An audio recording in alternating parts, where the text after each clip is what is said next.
Greetings and welcome back to the town too tough to die. That's right, you're in Tombstone, Arizona, and we've got some stories to tell you. So welcome to the Tales of Old Tombstone with Bob Boze and Stuart Rosebrook, brought to you by the Tombstone Monument Ranch and the True Ranch Connection. And the program begins right now.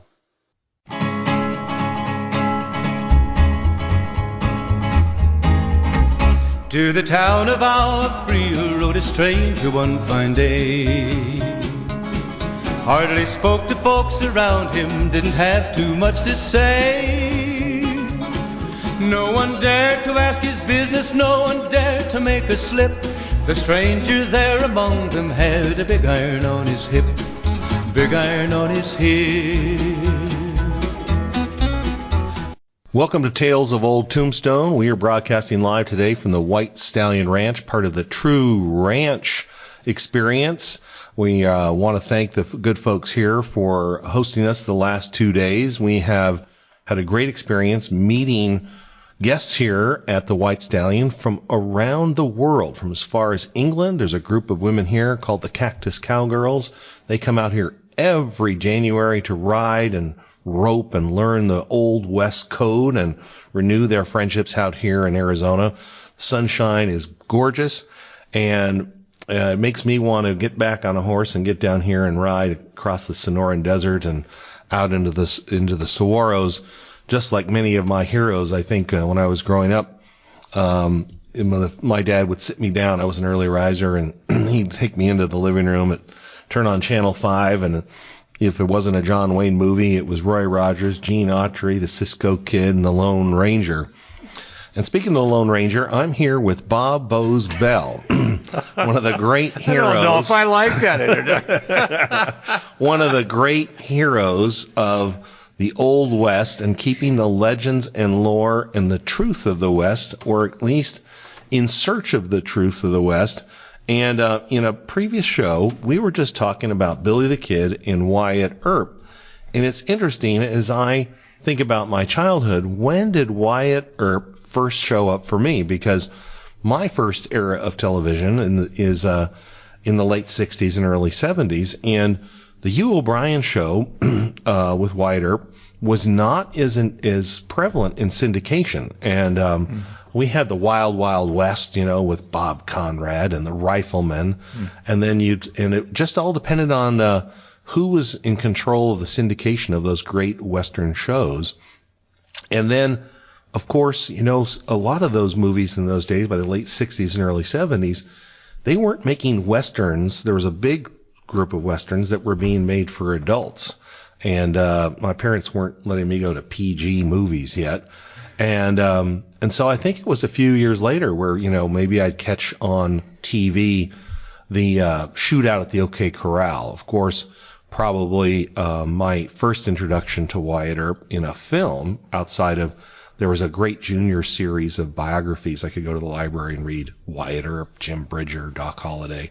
I don't even know if Doc Holliday qualified for his own little biography. He was probably too sordid of a character for the hero worship of reading these little biographies written to inspire boys and girls to, be good American citizens and contribute to society. So you told us on an earlier show, Bob, and I thank Bob here for being our special guest today to talk about Wyatt Earp. You were telling us earlier that your grandmother claimed to have had some outlaws in her family, and that told you, as your little hero worshiping Wyatt Earp, that Wyatt Earp wasn't the man they're portraying on television. Tell us a little bit about that again. Well, she didn't say that. She said he was the biggest jerk who ever walked the West. And so that was a huge impact on me, because I believed everything the TV was saying. And so that was the first clue I had that maybe truth is somewhere else. And so when I returned in full force in 1990 to pursuing the truth, I, of course, found a very complicated story in Tombstone, Arizona. But to me, it was even more interesting than the hero-worshipping version of Wyatt Earp. He was a much more complicated man. The situation there was very political, and I could see how my folks, my grandparents, would not like him, because there's always been this city versus country, going to town and getting in trouble, that whole thing. And the epitome of that takes place in Tombstone, Arizona. So you grew up in Kingman, northern Arizona. You went to the University of Arizona. Right. Yeah, down here in Tucson. When did you first break away from, you're down here as a student. When did you first go to Tombstone? That I'm embarrassed to say, and I wanted to go there badly. And I think I went there in 1953. I was too little. And there's a picture of us on Allen Street, in front of the Rose, whatever that is, the Rose Big Tree. Rose Tree Inn. But I don't remember it. And so I'm at the University of Arizona now. It's 1965. And I keep, in fact, I work for part-time for a food shipping company that delivers food packages to Fort Huachuca every day, 5 days a week. And so I'm driving in the truck and looking over the hills, those hills, those conical hills on there, and I'm going, Tombstone's right over there. I should go over there, but then we'd come back. I didn't go until David Wolper's Appointment with Destiny appeared on television, and it was the story of Wyatt Earp, and it was through John Gilcrease's eyes, okay? And then I went crazy, and I went and got the Spicer hearing, and I had my girlfriend and my best friend Dan Harshberger and his girlfriend, and we're in my 72 Pinto, and we're driving out towards Benson, and I'm having them read from the Spicer hearing. And so my girlfriend is reading from it, and she goes to sleep. It puts her to, she's going, and so I go, dang it, and I hand the transcript back to Daniel Harshberger, and he starts reading it, and he goes to sleep. And then finally I'm driving, and everyone's asleep, and I'm driving down there, and we get there, and that was my first visit there. So what's your first experience walking the streets of Tombstone? Well, the thing about Tombstone is it is a treasure.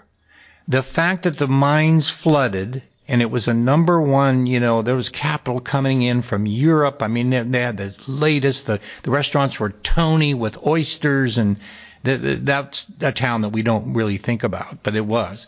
And then the mines flooded, and they brought in a big hydraulic pump to try to pump the water out, and they couldn't. So everything went to Bisbee.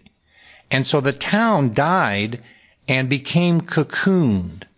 And so the very fact that it did not become successful, it really, if it had stayed successful, it would look like Phoenix. But it does not. Right. It was cocooned. And so that alone, to be able to walk down the street and see Shefflin Hall, okay, to walk by the Oriental, and it's the actual building that was in. Now, the Golden Eagle is a little different. I think it went through 2 fires, and when I was there the first time, it was only 1 story, and now they've replicated it back up. But I got to tell you, if you're in that town, and when I was in there in '74, the best time to be there is after everyone goes home, when the tourists are gone. Right. And you can walk down that boardwalk, and I tell you, the ghosts are there, and you can feel it. So did you get to go into the Birdcage Theater or to Boot Hill or the OK Corral on that first trip? We did all of those tourist things. The Birdcage Theater's outrageous, it's just amazing. And yes, the OK Corral fight. Now at that time, it was believed that because of the Wolper documentary, and we had this idea, from all the gunfight movies, and especially Sergei Leone. If you want to go into the trinity of the Dollar Trilogy movies, think about it, that fight in the cemetery, the guys are 150 yards apart, and the close up, on their eyes and stuff, and then they shoot, and the guys are flipping and stuff.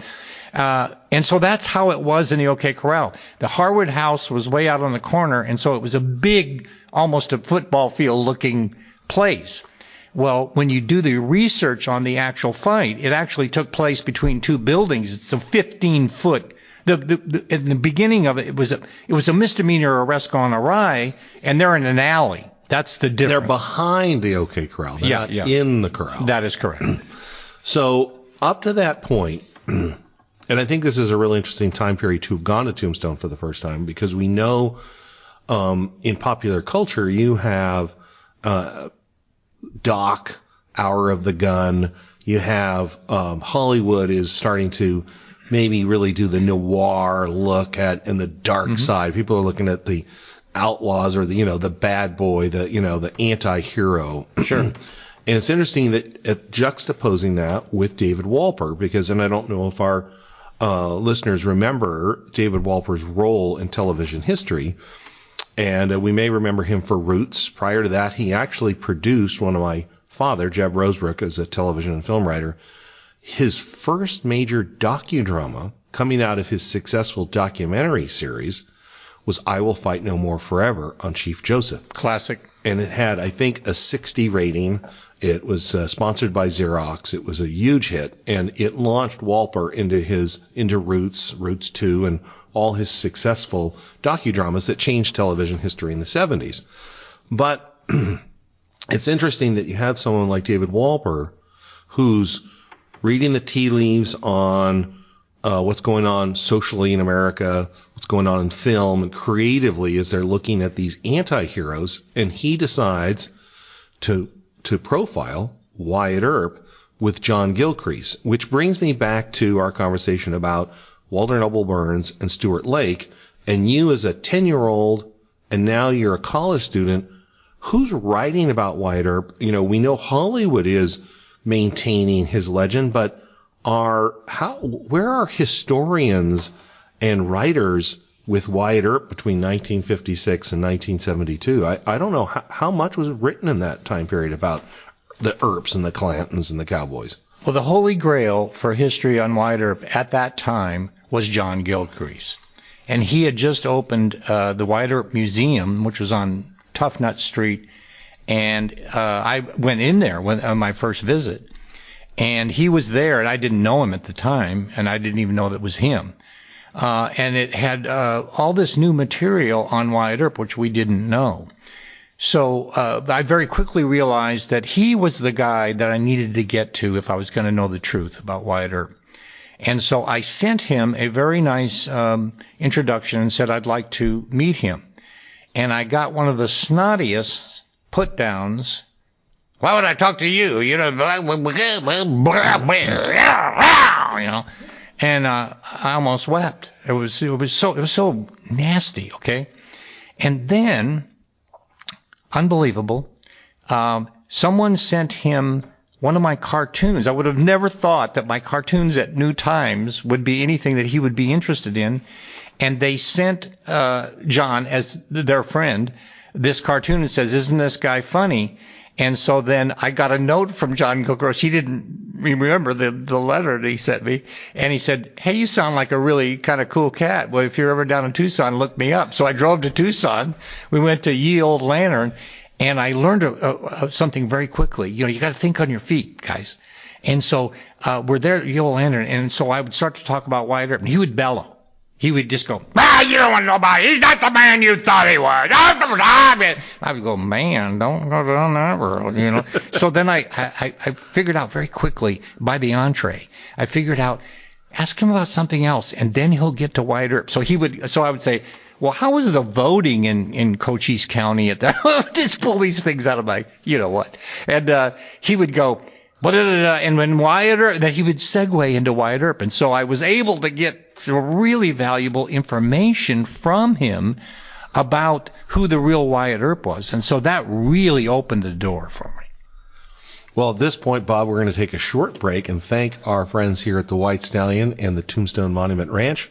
And we'll come back and we'll talk a little bit more about Wyatt Earp and how you've walked the walk with Wyatt Earp the last 40 years.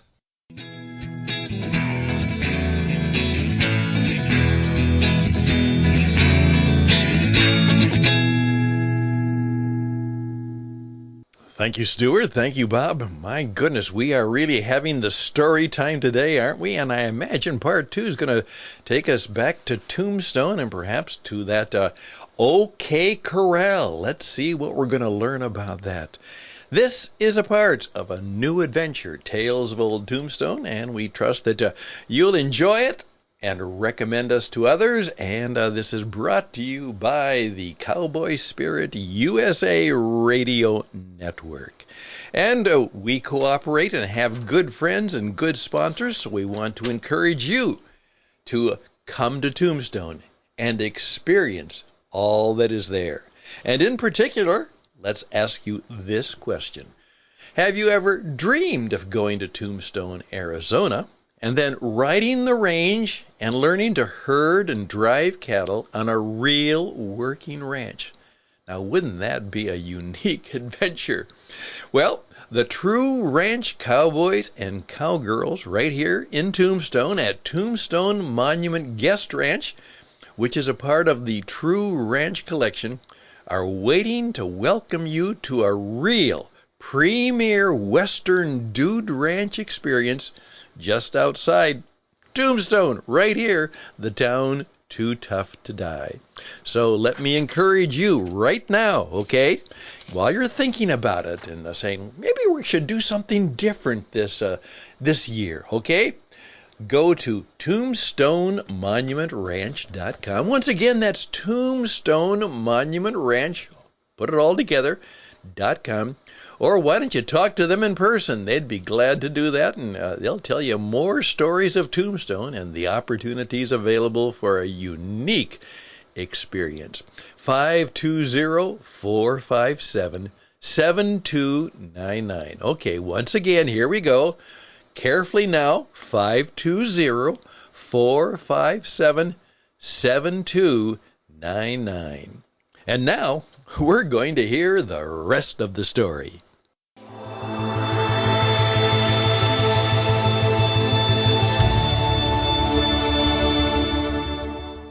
Well, we're having a great morning here with our good friend Bob Boze Bell on Tales of Old Tombstone, and I'm learning a great deal this morning myself about Bob and his walk with history and with Wyatt Earp.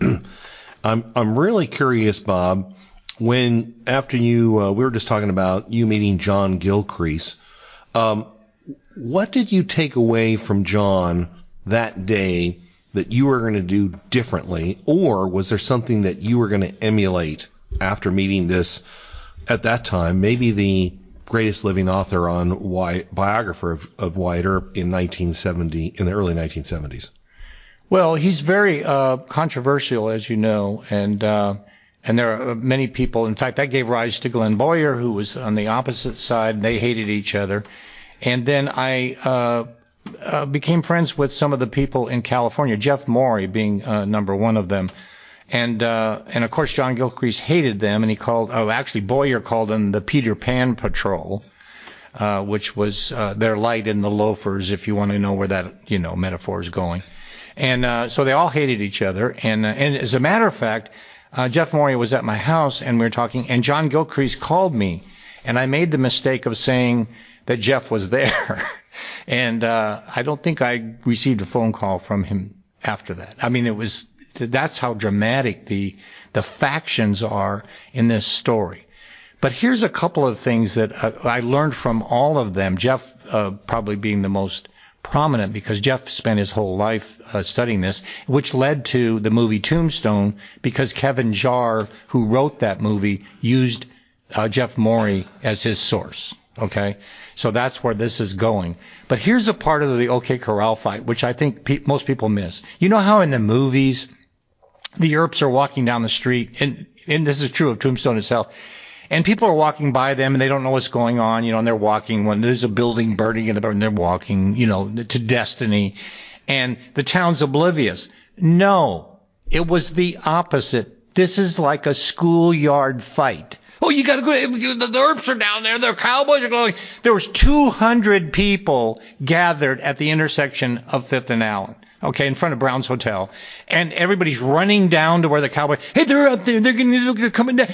You tell you, It's that kind of a thing, And so when they start walking, there's all this crowd walking behind them, just like at a schoolyard, So that's I've never seen that portrayed accurately.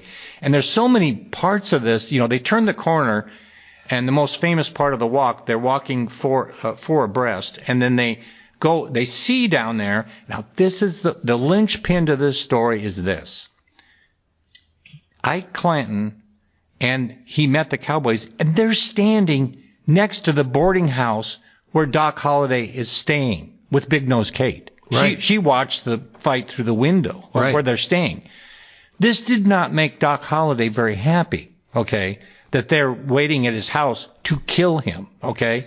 And so Virgil gave him the shotgun and said, keep this under your coat. Well, as I mentioned previously, the biggest mistake Virgil Earp made was bringing a drunk dentist to make a misdemeanor arrest, okay? And handing him a shotgun. And said, hey, keep this discreet, because as soon as he opened up his coat and saw them there, he was ready to fight. And Virgil Earp came into the lot and said, hold up your hands, boys, I want your guns. And then he says in the hearing, hold on, I didn't mean that. And people have argued about what he meant by that and stuff like that. Well, I think what he meant was he turned around and Doc Holliday opened up his coat and brought that shotgun out. And all the witnesses testified that they heard click, click. Well, that was the cowboys they were clicking their, this drunk dentist is going, And so he says, hold on, I didn't mean that. And then this is another part that's never shown right. There's the first firing, and he fires the shotgun, and there's a couple of shots. Wyatt Earp said he shot Billy Clanton, or actually Frank McLaury, because he knew he was the most dangerous on the other side. And then there's a lull, because, people are like, oh, they're shocked. They're probably, the ears are ringing, they can't hear, and they're going, well, like, a lull. And then the firing becomes general. And one of the other things that I think, this is a little brutal, but Doc Holliday gives him both barrels of that shotgun, and in the movies it's like, oh, you got me, and they curl up, No, he ran like a deer. Like have you ever been deer hunting and you shoot a deer and they'll run for a half mile, right? Because they're fight or flight. And Tom McLaury ran to the corner of 6th, I think it is, in Fremont Street, and wrapped himself around a telephone pole to die. There's just so many unique little things like that where you just wouldn't even, it's not like the movies, and I don't think anyone has captured it yet the way it really happened. Except right now today on Tales of Old Tombstone with Bob Bozbell. Yeah. So why do you think, and when was it that moment became part of American Western legend and lore, popular culture? Is it because of film? Is it because of literature like Walter Noble Burns? When is it Law and Order, the first Walter Huston movie? Is it My Darling Clementine?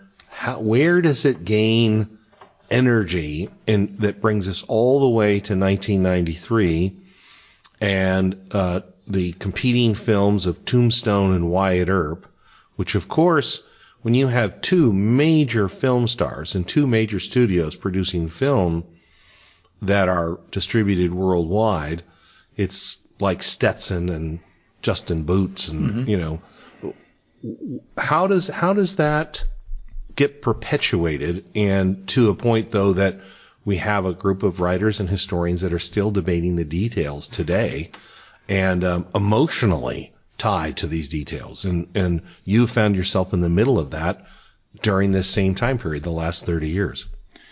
It all comes back to one man, and Walter Noble Burns. He's the one who created Billy the Kid, the saga. Billy the Kid was forgotten, and his saga, Billy the Kid, one of the first Book of the Month Club books, came out in 1924, and he virtually invented the good bad boy. Okay, he's an all-American hero. He's a cold-blooded killer.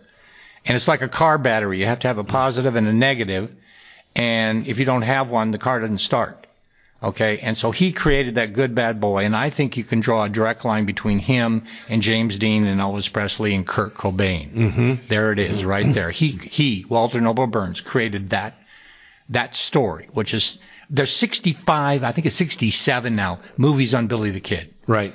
How many are there on Henry Ford? How many are there on, I don't know, Gerald Ford? 67 movies. You can put that to Walter Noble Burns. And then Walter Noble Burns, as I mentioned, he goes and interviews Wyatt Earp, and he has a chapter in his book Tombstone in the Corral, and he creates that interest, that prototype, good versus evil, cowboys versus the lawmen.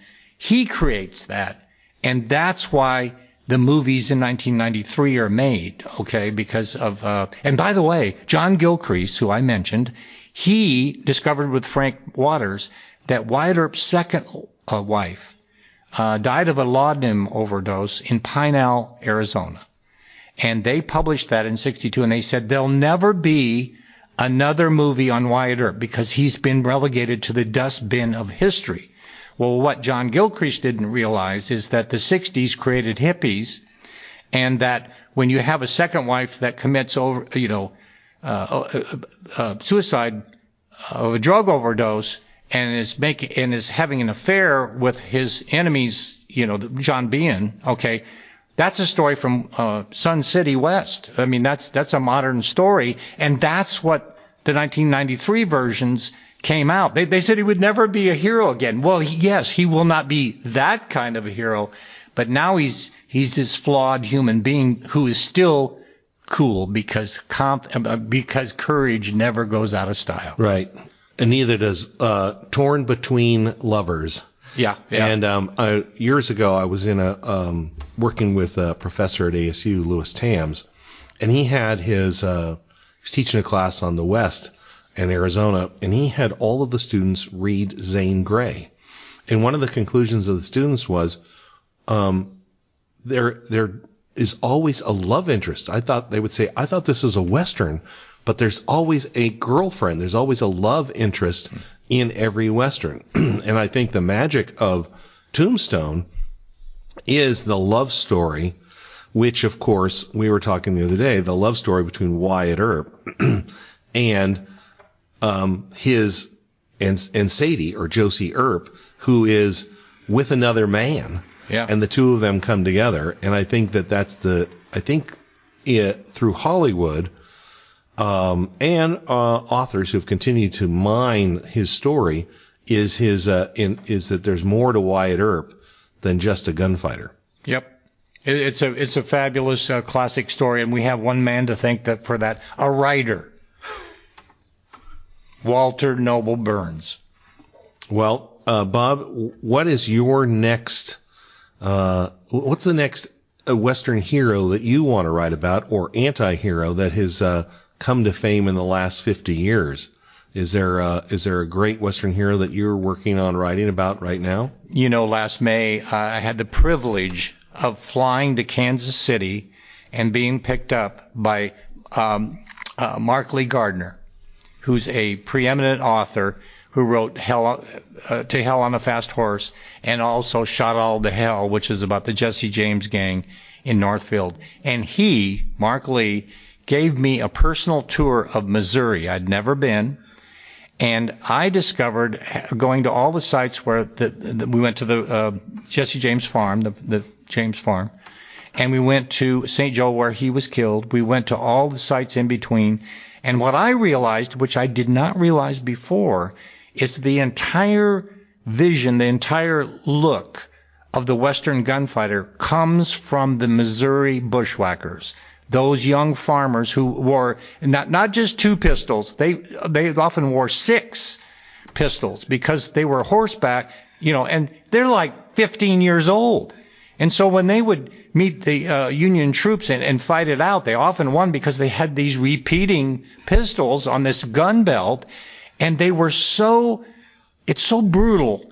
They would cut heads off and put them on other heads. They were this brutal. I mean, it's Khmer Rouge time. This is really some brutal stuff. But you can trace the entire Western idea of the gunfighter. Wild Bill Hickok has his first gunfight in Springfield, Missouri. That's right. no accident. That's right. No accident, because that entire ethos, the entire look, comes from the Missouri bushwhackers, and that's my next book. Well, Bob, that's going to be our next show, where we leave southern Arizona and head east to Missouri to discover the West and the story of Jesse James and the Younger Gang. Bob, thank you for being a guest today on the Tales of Old Tombstone, and we will return next week as we discover Jesse James and his and how the legend rose in the backwoods of Missouri. Thank you, Bob. You are so welcome. Oh, my goodness. Thank you, gentlemen, cowboys. I really appreciate it. You are great storytellers. And I can hardly wait till next week to hear more about the Missouri bushwhackers. Wow, what could that be all about? Well, you'll have to come back and find out more on the Tales of Old Tombstone. And again, we are very, very thankful that you joined us today. And thank you for supporting the Tales of Old Tombstone, and thanks again to our sponsor, the Tombstone Monument Guest Ranch, right here in Tombstone, Arizona. So look to that collection of ranches at the True Ranch Collection, and make plans to make your Old West an adventure and an experience of a lifetime. Till next week, all the best and blessings to you, but come on back, and bye for now. Big iron, when he tried to match the ranger with a big iron on his hip, big iron on his hip.